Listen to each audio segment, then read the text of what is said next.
효율적으로 전진하라. 네, 안녕하세요. 효진국어의 장윤입니다. 오늘은 40강 비문학 종합 문제 편이죠.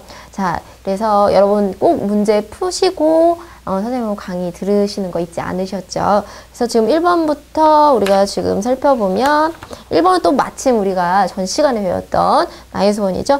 21번까지. 그래서 선생님이 이론 시간에 안 다뤘던 지문도요. 몇 개 좀 넣어봤어요. 여러분이 배우지 않았던 부분들도 혹은 또 배웠다 그래도 전혀 다른 부분이 출제가 될 수 있기 때문에 문제를 보면서 독해하는 연습을 좀 하시라고 선생님이 일부러 좀 넣어놓은 지문들도 좀 있습니다. 근데 전혀 어렵지는 않아요. 여러분들이 꼼꼼하게 한 단락 중심 내용을 파악하시면 얼마든지 풀 수 있는 문제니까요. 걱정하지 마시고 1번부터 좀 시작을 해보도록 하겠습니다.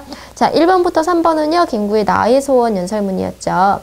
자, 이 부분은요, 선생님이랑 바로 전 시간에 수업을 했기 때문에 선생님이 일일이 다 읽어주지는 않겠습니다. 이 부분에 대한 충분히 복습하셨을 거라고 생각하고요. 바로 문제 풀게요. 자, 1번 윗글의 내용으로 적절하지 않은 것은 자, 1번에 1번 젊은이들은 편협한 생각을 버려야 한다. 자, 이 부분이 뭘까요? 청춘 남녀가 모두 조그맣고 좁다라는 생각을 버려야 된다. 이렇게 얘기하셨죠. 김구 선생님이. 자, 그래서 이 부분하고 연결시키시고요. 자, 그 다음 2번. 인류 전체가 즐겁고 의좋게 살아기를 바란다. 그래서 인류에 대한 어떤 그 즐거움, 그 부분은 어디 나와 있어요? 세 번째 줄에 나와 있죠. 인류 전체가 의좋게 즐겁게 살도록 하는 일. 그 다음에 세 번째, 젊은이들은 제 마음을 닫고 제 힘을 길러야 된다. 이건 밑에서 세 번째 줄에 있죠. 그래서 여러분들이 이런 걸 푸는 요령은 그냥 보고 이런 내용이 있었나? 라고 기억하시고 끝나지 말고요. 눈으로 확인 한번 하시는 거죠. 확인 한번 해주시고 연결하면 이게 정확도가 굉장히 높아지는 거죠. 네 번째, 우리 민족이 인류 전체를 잘 살게 하겠다는 것은 공상이다. 분명히 위에서 네 번째 줄, 공상이라고 하지 마라라고 있어요. 근데 공상이다 라고 하면 윗글의 내용과 맞지 않죠. 그래서 1번의 답은 4번이요. 2번 윗글의 성격은 자 연설문이라고 얘기했기 때문에 연설에서 분명히 듣는 그 청자들을 설득하기 위한 거니까 당연히 설득적 1번이 되겠죠. 회고는 옛날 것을 돌아보는 거고요. 4번에 있는 예차는 뭡니까? 예차는 막 칭찬하는 거죠. 자, 3번의 묘사는 그림 그리듯인데요. 이 부분은 그런 부분이 없습니다. 자, 그 다음에 3번. 기억의 의미로 적절한 것은 괄목상대. 눈을 깎고 상대를 본다는 건데 눈을 깎고 상대를 볼 정도로 상대가 학식이나 뭐 능력이나 지식이 월등하게 뛰어나진 거죠. 자, 그러면 그런 부분하고 같은 거 뭐 있을까요? 3번이죠. 자, 그래서 이 부분은요, 여러분 부록에 있는 한자성어를 좀 보셨으면 좋겠습니다. 자, 그리고 어휘에 대한 부분 여러분 혹시 뭐 이렇게 질문을 하고 싶은 분들이 있을 것 같은데 일단은 어휘적인 부분은요. 표준국어 대사전, 나라에서 인정한 유일한 사전입니다. 국립국어원 사이트로 들어가셔서 표준국어 대사전을 검색을 해서 보시고요. 그런데도 불구하고 좀 이해가 안 되시면 그때 좀 질문해 주시길 바라겠습니다. 왜냐하면 선생님도 사전이 아니기 때문에 어휘를 물어보면 선생님도 사전을 찾아서 정확하게 대답을 해줄 수밖에 없죠. 그래서 여러분들 어휘나 이런 사전적인 의미는요. 사전을 많이 찾으셔서 좀 지식을 습득하길 바라겠어요. 자, 그 다음에 4에서 5번 볼게요.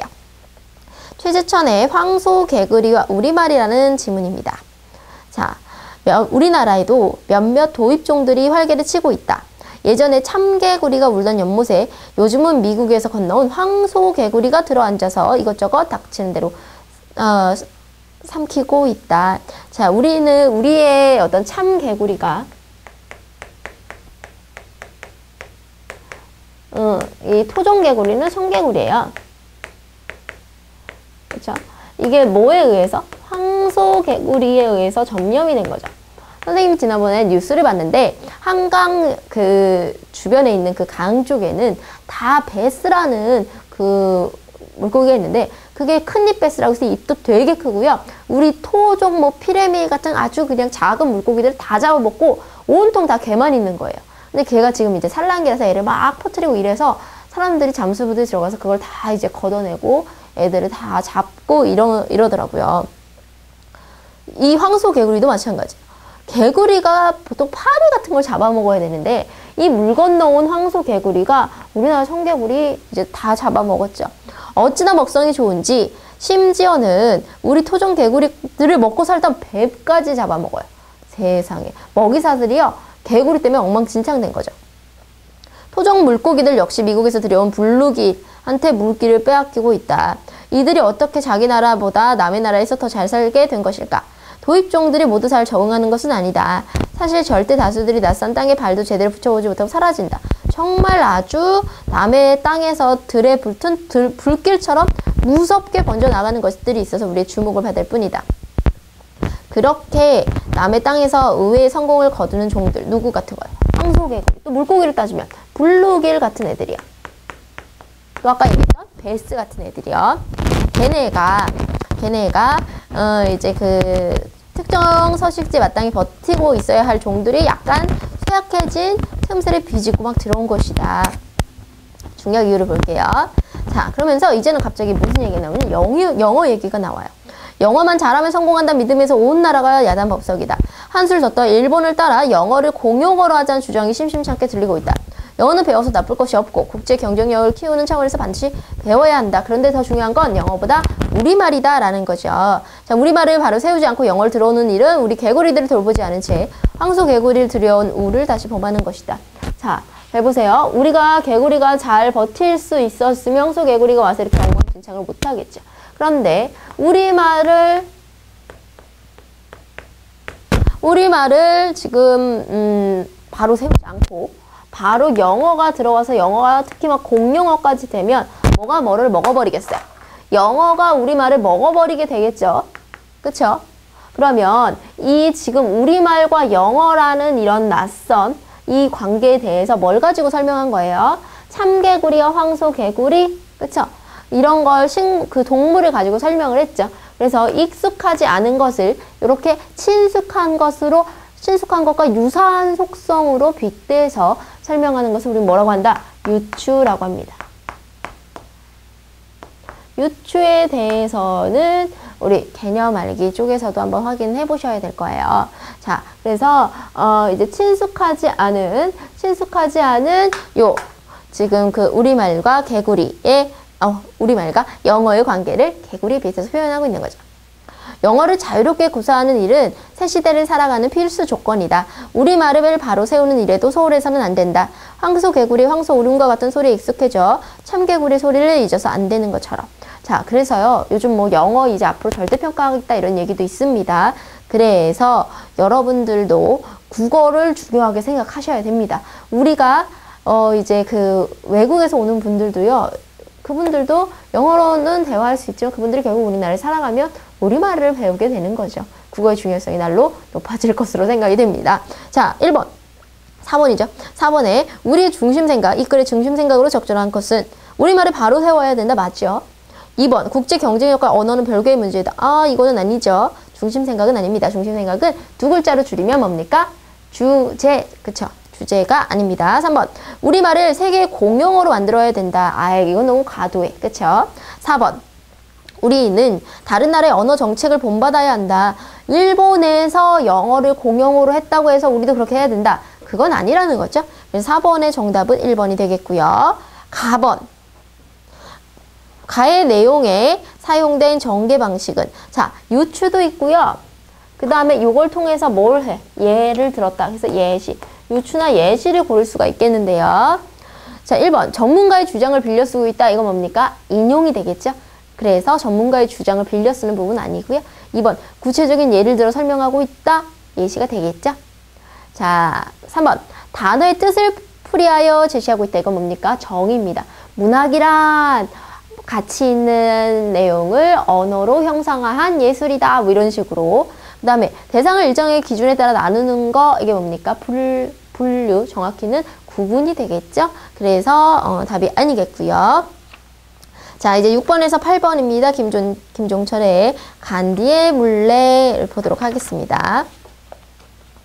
자, 간디 사상의 요체는 비폭력주의. 그쵸? 비폭력주의는 하나의 유용한 정치적 투쟁 수단이기 전에 근원적으로 만류의 법칙을 사랑으로 파악하는 위대한 종교적, 철학적 전통의 뿌리를 두고 있다.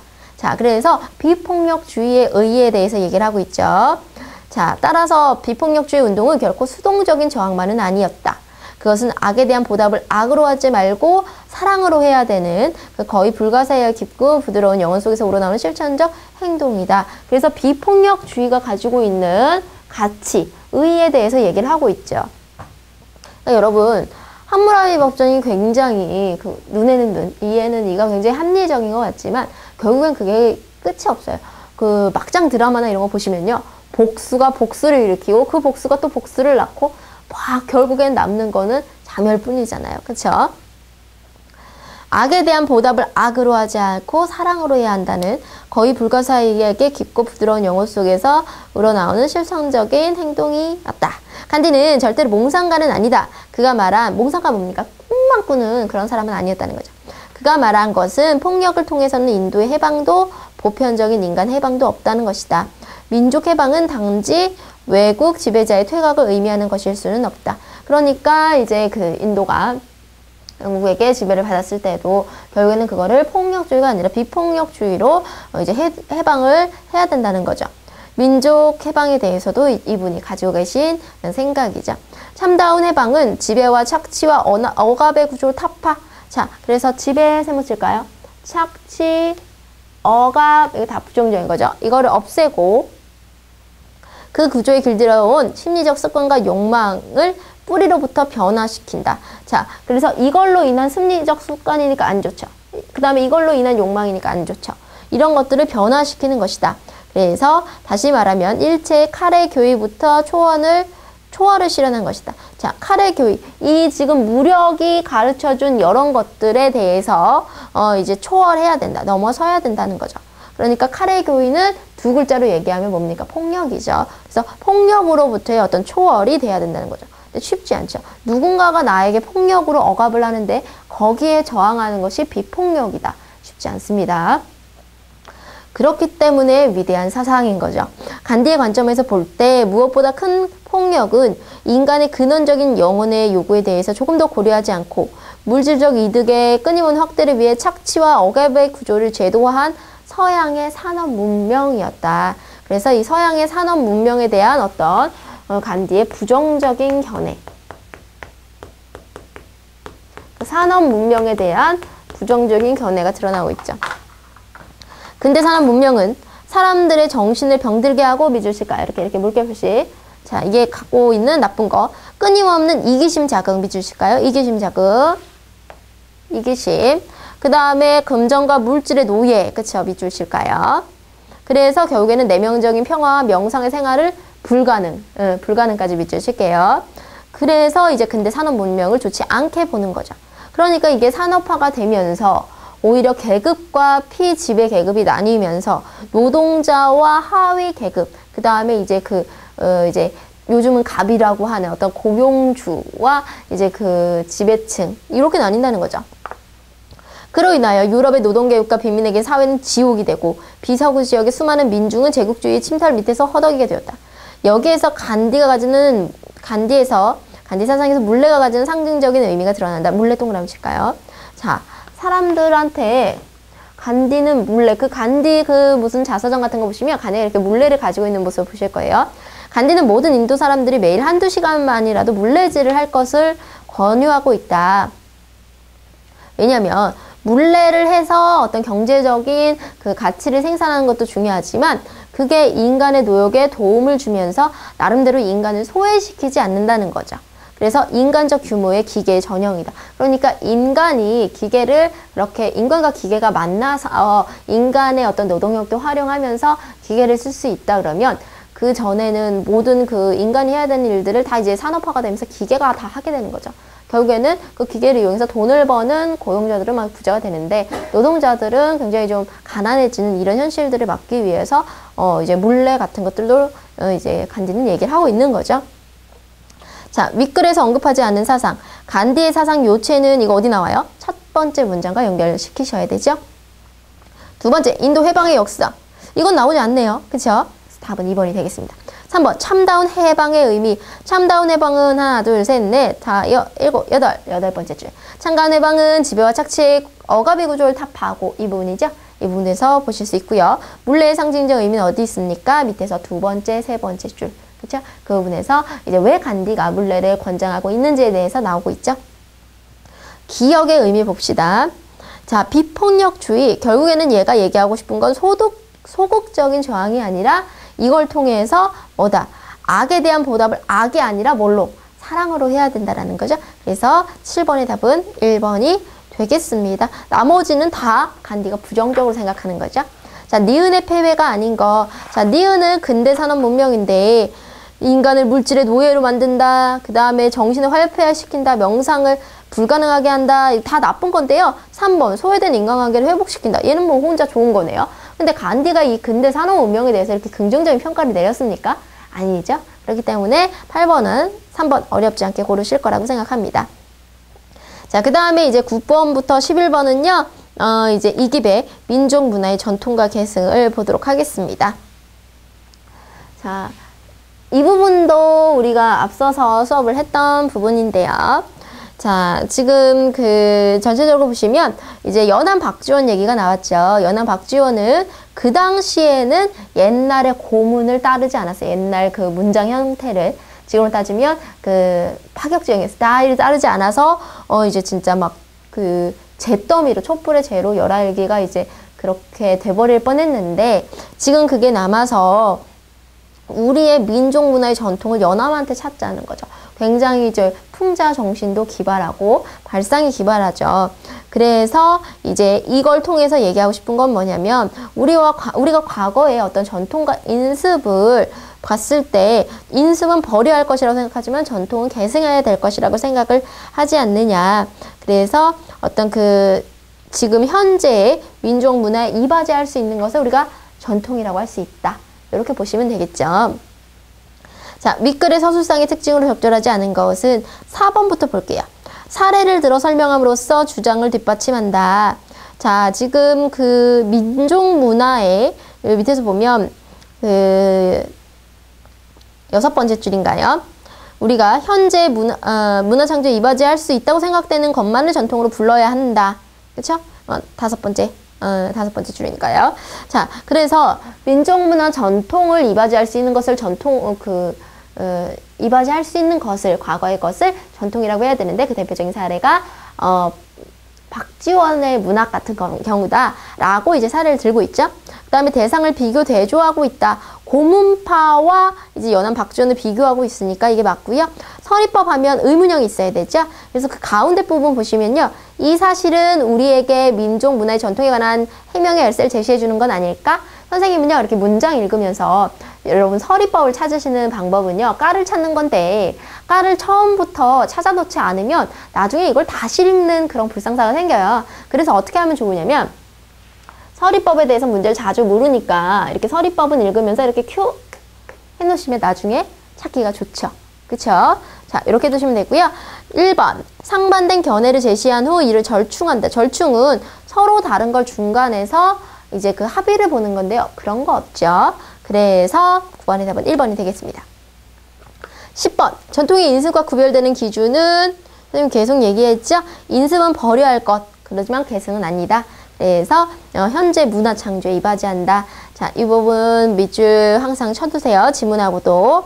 자, 그 다음에 이제 그 11번 윗글의 주제와 관련이 깊은 한자성어는 옛것을 가지고서 우리 지금 현대 문화 창조에 이바지한다니까요. 온고지신. 옛것을 배워서 새로운 것을 만든 온고지신으로 보시면 되겠습니다. 아전인수는 뭘까요? 나 아자예요. 내 논에만 물을 대는 거예요. 굉장히 이기적인 거죠. 안빈 낙도는 안빈 편안하게 가난하지만 낙도 즐기는 거예요. 그 다음에 연목구어는 연 나무에 올라가서 뭘 구해요? 고기를 구해요. 우물가에서 뭐 찾는다 그래요? 숭늉 찾는다 그러죠. 그래서 나무에 올라가 고기를 잡는다. 이게 전혀 상관없는 그런 것들을 하는 거죠. 굉장히 지금 성급하고 판단이 없는 거죠. 자, 그 다음에 12에서 14번. 자, 여기는요, 이사벨라 버드 비숍이라는 외국인이 우리나라 19세기 말에 한국을 보고 쓴 글입니다. 여러분, 우리가 왜 그런 얘기 하죠? 외국인을 보면서, 아, 저런 코쟁이, 뭐, 코가 크다면서, 코쟁이, 뭐, 이런 식으로 얘기하고, 뭐 이렇게 피부가 좀 까만 이제 그 외국인에게 깐둥이 뭐 이런 식으로 얘기를 하는데 그 사람들이 보기에는요 오히려 우리가 이상하게 생겼다는 거죠. 뭐야 머리는 왜 이렇게 시꺼매, 눈은 왜 이렇게 까매, 까막눈이야 막 이렇게. 그래서 이 사람들의 시각으로 봤을 때 우리가 우리 시각으로 그 사람들 봤을 때 코가 너무 높아 라고 보지만 그 사람들 봤을 때는 쟤네는 코가 없어? 이렇게 볼 수도 있는 거죠. 그래서 약간 좀 신기하게 외국인이 우리나라 사람을 좀 신기하게 보고 있는 그런 모습이 좀 드러나 있습니다. 자, 그러면 좀 재밌는 질문이에요. 12에서 14를 한번 보도록 하겠습니다. 입의 모양도 다양하다. 입이 크고 입술이 도톰한 경우도 있고 작지만 윤곽이 뚜렷하거나 입술이 얇으면서 맵시가 있는 경우도 있다. 선생님은 뒤 후자가 되겠네요. 전자는 평민층에 많은데 구강이 드러나도록 입을 벌리고 있는 모습을 흔히 볼 수 있다. 후자는 양반층에게서 많이 볼 수 있다. 선생님 양반인가요? 눈은 검은 편이지만 암갈색에서 담갈색에 이르기까지 다양하다. 와, 진짜 세세하게 묘사했네요. 세세하게 그림 그리듯이 표현했네요. 대부분 광대뼈가 나와 있다. 자, 희한하게 우리나라는 그래도 많이 먹지 못해서 여기 광대뼈가 좀 발달해 있고 서양보다는 여기가 좀 두드러져 있죠. 서양 사람들 여기 좀 얇죠. 자, 이마는 마치 유행이라도 따르듯이 대체로 높이 솟아 있어서 이지적으로 보인다. 이지적으로 보인다는 건 굉장히 지적으로 보인다는 거죠. 귀는 작고 균형이 잘 잡혀 있다. 사람들의 평상시 표정은 약간 얼뜬뜻하면서 명랑하다.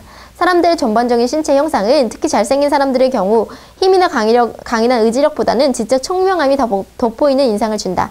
한국 사람들은 분명히 잘생긴 인종이다. 사람들의 체격도 좋다. 남자의 평균의 키는 약 164cm이다. 선생님 너무 작은데요. 지금하고 비교하시면 안 돼요. 그 당시는요 많이 먹지 못한 시기였기 때문에 성장도 좀 더디죠. 그래서 164cm의 평균 신장을 가지고 있었다라는 거고요. 여자의 평균 키는 확인할 수 없었으나 남자에 비해 걸맞지 않게 작다. 사람들의 볼품없는 외양은 대단히 보기 흉한 옷차림 때문에 더욱 그 결함이 과장되어 딱달막하고 펑퍼짐하게 보인다. 그러니까 우리나라 사람도 참 그 외양이 별볼이 없는데 옷은 더 별로다 이렇게 얘기하는 거죠. 패셔니스타가 아니고 패션 테러리스트야 이런 식으로 얘기를 하고 있습니다. 손과 발은 성별과 신분의 고하를 막론하고 매우 작고 희며 아주 섬세하다. 우리가 젓가락 문화가 있어서 굉장히 좀 섬세한 게 좀 희한했나 봐요. 끝이 가늘고 아몬드 모양으로 하는 손톱은 잘 다듬어져 있다. 남자들은 아주 힘이 세요. 짐꾼들은 45km 정도의 짐을 대수롭지 않게 나른다. 양반들의 점장 빼는 걸음걸이든 일보러 가는 평민들의 또박또박한 걸음걸이든 한국 사람은 매우 잘 걷는다. 우리나라 사람들 중에서 이렇게 뚱뚱한 사람들이 많이 없어요. 옛날에 다 이렇게 열심히 걸어 다니고 막 이렇게 됐거든요. 요즘 막 비만이 많이 늘어난 건 식습관에서도 있지만 걷는 걸 예전보다 좀 많이 안 해서도 있죠. 그래서 예전부터 굉장히 좀 잘 걸었었는데 평민들은 일해야 되니까 바쁘니까 막 이렇게 젠 걸음으로 가고요. 양반들은 이렇게 느긋하게 이렇게 걸었다는 거죠. 자, 1번. 한국인은 옷차림새로 볼 때 세련되고 멋스럽다. 뭐라고 했죠? 그 옷차림이 보기 흉하다 이렇게 얘기했었죠. 자, 밑에서 6번째 줄 그렇게 나왔고요. 하나, 둘, 셋, 넷, 다섯. 5번째 줄. 그다음에 여자들의 평균 키는 남자들의 키와 걸맞지 않게 작다라고 했죠. 비슷하다 아니고요. 자, 양반들은 입이 크고 도톰해 인상이 넉넉하다. 오히려 작지만 윤곽이 뚜렷하고 얇은 거는 후자는 양반이라 그랬죠. 4번. 한국 남자들은 손발이 작고 섬세함을 매우 잘 걷는다. 지금 그 보시면 손발과 성별 이거는 굉장히 좀 지위 고하를 만나고 작다, 섬세하다 이렇게 나오죠. 그쵸? 자, 그래서 4번이 맞습니다. 13번. 윗글의 주된 내용 방법으로 적절한 것은 자, 지금 서사, 정의, 묘사 과정 중에서 전체적으로 보시면 그림 그리듯이 광대뼈도 나왔고 손발은 매우 희고 섬세하고 이렇게 나오죠? 그래서 13번은 3번이 되겠고요. 윗글에 대한 설명. 한국인의 개인적인 기질, 아니 전체적으로 모습을 좀 보고 있죠? 상상력을 바탕으로 본 게 아니라 19세기 우리나라 말에 와서 19세기의 그 구한말을 보고 쓴 글이죠. 신체 변화라 그러면 옛날에 이랬는데 지금 이렇게 됐다. 그 얘기가 없죠. 지금에 대한 관찰이죠. 그래서 4번입니다. 한국인에 대한 관찰과 의견이 두루 나타나고 있다. 굉장히 힘이 세다. 이런 식으로는 또 의견이고 그 힘이 센 거를 이렇게 보고 있는 것도 관찰일 거고요. 그 다음에 이제 15번부터 18번 이기백의 민족 문화의 전통과 계승입니다. 이 지문이 참 잘 나오는 지문이다 라고 보실 수가 있는데요. 자, 지금 우리가 했던 것처럼 연암에 의해서 알 수 있듯이 과거의 인습을 타파하고 새로운 것을 창조하려는 노력의 결정이었다는 것은 아주 중대한 일이다. 그래서 노력의 어떤 그 결정체라고 해야 되면 굉장히 그 어떤 노력해서 이제 그 만들어낸 결과물 이렇게 얘기할 수 있죠. 세종대왕이 훈민정음을 창제해서 이건 뚜렷이 나타났다. 세종이 그 훈민정음을 창제했을 때 기존의 그 한자만 쓰던 보수파들은 엄청 반대했었죠. 자, 그랬으면 우리 민족의 어떤 최대 문화인 훈민정음 볼 수 있었을까요? 그 얘기를 하는 거죠. 자, 그래서 지금 그 과거의 인습에 해당하는 것들과 인습에 해당하지 않고 새로운 것들에 대한 얘기죠. 그래서 원효의 불교 신앙도 그 원어는 이제 그 어려운 불교가 아니라 해동종이라는 그걸 이제 열어서 지금의 나무아비타불을 원효가 그 굉장히 쉽게 나무아비타불만 외치면 그 누구든지 극락정토에 갈 수 있다라고 불교를 대중화시킨 거죠. 그러니까 같은 계열이 지금 연암의 문학도 그렇고요. 이게 다 기존의 것을 한거했던 문화죠. 그러니까 지금의 전통은 이런 것들이죠. 연암의 문학, 그 다음에 훈민정음, 그 다음에 원효의 해동종. 자, 그 다음에 단원 김홍도, 해원 신윤복, 그쵸? 그래서 예전에 화보 모방주의에 대해서 반대를 했다라는 거죠. 그래서 예전에 산유와 인물화 이런 것들을 넘어서는 어떤 풍속화. 그래서 실제적인 시대적인 모습들을 반영한 이런 것들이 그 당시에는 레볼루션, 혁명에 가까웠다는 거죠. 왜냐하면 기존의 것들을 저항하는 문화들이 있기 때문에. 그렇지만 이게 현대 문화에 이바지를 할 수 있는 그런 것들이기 때문에 이게 바로 전통이다라는 거죠. 자, 윗글의 주된 내용 전개 방식은요. 이렇게 하나하나 예를 들어주기 때문에 뭐다? 예시라고 볼 수 있겠고요. 과정은 이런 거예요. 요즘 요리 프로 되게 많은데요. 물 붓고 라면 스프 붓고 그 다음에 라면 넣고 하나하나 요런 것들이 이제 그 과정이 되는 거죠. 그 어떤 단계에 이르기까지를 이제 하나하나 단계별로 설명을 해주는 완성품에 이르기까지 단계별로 설명해주는 게 과정이 되겠고요. 기억에서 리을풀이를 적절하지 않은 거, 타파는 깨트려버리는 거, 그 다음에 디귿의 고르는 막 아주 그냥 완고하고 막 깍깍 앞뒤가 막혔다고 해야 되나요? 융통성이 없는 걸 의미하고요. 항거는 대항하는 거, 저항하는 항이 있죠. 결정은 여기서 한자가 좀 다릅니다. 우리가 알고 있는 결정이 아니라 애써 노력한 거, 결정체 뭐 이렇게 얘기하죠. 애써 노력한 그 결과를 비유적으로 이를 때 결정이라고 얘기합니다. 자, 윗글의 내용을 볼 때 계승이와 절통이라고 할 수 없는 것은 1번 산수화입니다. 산수화는요, 기존에 가지고 있었던 그림풍이에요. 그게 바로 그거한 대조적인 게 바로 뭡니까? 풍속하죠. 자, 그래서 1번, 그 다음에 18번. 윗글의 중심 내용으로 가장 적절한 것은 바로 지금 앞으로 이런 민족 문화 유산을 이제 만들려는 그런 것들인데요. 바로 온고지신, 새로운 것을 만들려는 거죠. 그래서 18번에 그 4번이 되겠고요. 18번의 답은 4번이 되겠습니다. 자, 그 다음에 오늘의 마지막 지문이네요. 건축과 동양정신. 이것도 굉장히 좀 잘 나오는 지문 중에 하나인데요. 보도록 하겠습니다.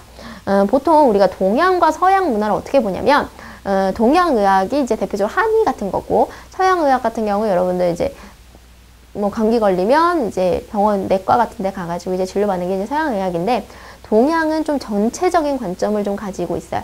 그래서 한옥 같은 경우도 보면 자연과의 조화, 통풍이 얼마나 잘 되는 이런 게 되게 중요하게 생각하죠. 자, 그래서 이 동양 정신을 조금 생각을 해서 이제 집을 지어야 된다. 이렇게 말씀하는 그런 부분인데요. 보도록 합니다. 19번에서 21번. 공간 이용에서 네거티비즘이 문제되어야 하는 또 가진 측면은, 자, 네거티비즘은 뭐냐면, 선생님 이거는 좀 어려운 말이니까 적어드릴게요. 선생님도 조금 어렵게 느껴지는 그런 말이에요. 타인이나 사회, 주변, 타인이나 사회, 주변 등의 피해를 등의 이제 피해나 부정적인 영향을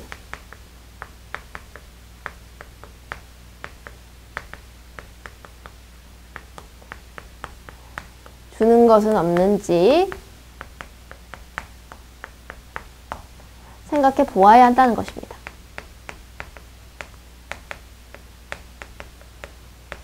보아야 한다는 생각. 가수 이름이네요. 보아야 한다는 생각. 이게 네거티비즘입니다. 그러니까 건축을 하게 될 때도 자신만 생각하는 게 아니라 주변을 좀 생각해 봐야 된다는 거죠.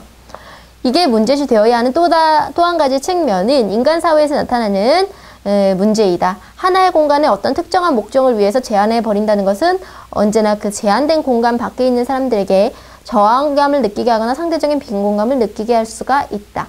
그러니까 어떤 목적으로 설계된 그 공간에 갇힌 사람들은요, 외부 사람들에 의해서는 뭐가 될 수 있어요? 동물원의 원숭이처럼 느껴질 수 있고요. 거기는 그런 사람들만 사는 곳 이렇게 돼버릴 수도 있죠. 대도시 안의 빈민촌은요, 그 자체가 제한된 공간이라는 인상을 주지만 사실은 그곳에 있는 사람들의 행동을 제한받아요. 그러니까 거기 산다는 그 인식 하나 때문에 거기에서 뭘 해도 그 이제 영향력을 벗어날 수가 없는 거죠. 그런 특수 공간을 만든 사람은 그들이 아니라 그 공간 밖에 사는 사람들이기 때문이다. 그러니까 가난하고 이제 힘들고 경제적으로 소외된 사람들은 그 주변에 이렇게 막 있으면 자기가 어때요? 불편하잖아요. 부자인 사람, 평민 사람 불편하잖아요. 그러니까 너희들은 이쪽에서 살아. 이거는 그 사람들이 원해서가 아니라 다른 공간에 있는 사람들이 이제 원하는 거죠. 그런 빈민촌에서 벗어나고 싶지만 바깥 공간이 제한되어 있기 때문에 못 나오는 사람들이 있으나 바깥 공간에서 빈민촌으로 들어가고 하는 사람이 없다는 사실이 중요하다. 그러니까 예를 들어 어떤 지역에 살면 가난한 사람이야 라는 낙인이 있다면 그곳에서 당연히 벗어나고 싶죠. 그런데 중요한 거는 여기서 내가 집이 있어요. 그러면 이 집을 팔아야 다른 데 이사 갈 수 있는 그 비용을 생기게 되죠. 그런데 밖에서 이 동네가 좋지 않다라고 얘기를 하면 누가 이걸 사겠어요. 그렇죠? 그래서 여기 사는 사람들은 벗어나기가 굉장히 어려운 구조가 되는 거죠.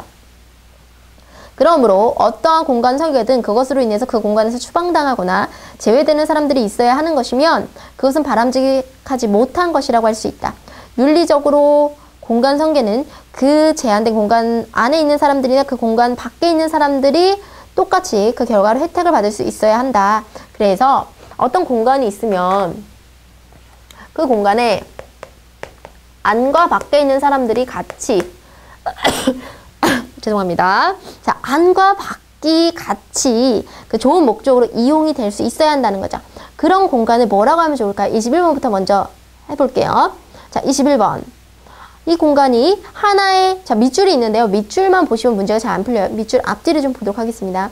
이 공간의 개념은 하나의 공간 안에 있는 공간들이나 건물들 또는 도시 공간과 인간 생활 전체를 계획하고 설계하는데 적용이 돼야 된다. 이렇게 얘기하는 거죠. 자, 그러니까 이게 안과 밖에 같은 이 두 개를 다 포용할 수 있는 거, 이게 뭡니까? 기분 공간, 자연 공간, 사유 공간, 통합 공간이 나겠죠. 그래서 21번의 답은 3번으로 고르셔야 되는 겁니다. 됐나요? 자, 그러면 19번, 20번 바로 해결하겠습니다. 19번, 허구적이라는 건요, 소설인데 소설은 아닙니다. 이 사람의 논리가 드러나 있죠? 주장이 있습니다. 2번, 서사적. 서사적은 시간의 흐름에 따라 이야기가 대충 전개되는 그런 뭐 소설 같은 경우인데요. 이건 아니죠. 그 다음에 3번 논리적, 그쵸? 주장이 있고 근거가 있어, 그쵸? 그래서 이제 우리가 논리적이다 라고 얘기할 수 있겠고요. 4번 상징적, 뭐 시 같은 경우 상징이 많은데 여기서는 특별한 상징은 없죠. 자, 20번 공간의 의미가 다른 것은, 자, 지금 빈민촌, 특수공간, 제한된 공간, 이거는 지금 그 안에 갇혀있는 공간인데요. 그 바깥 공간은 갇혀있는 공간 외의 공간이기 때문에 다르죠. 그래서 20번의 답은 4번이 되겠습니다. 자, 여기까지가 선생님하고 했던 비문학 종합 문제였습니다. 이제 그 비문학까지 하게 되면 거의 이제 뭐 3분의 2 이상 이제 오게 된 건데요. 이제 다음 문법 단원에서 이제 좀, 뵙도록 해야 되겠죠. 이제 문법은 여러분들 조금 난이도가 있을 수 있습니다. 여러분들 문법 좀 어렵다고 느끼실 수 있는데 실제 문제는 그렇게까지 어렵진 않은데 개념이 좀 어렵습니다. 그래서 문법 부분도 좀 예습하고 이제 강의를 듣도록 하면 좋을 것 같습니다. 다음 문법 시간에 뵙도록 할게요.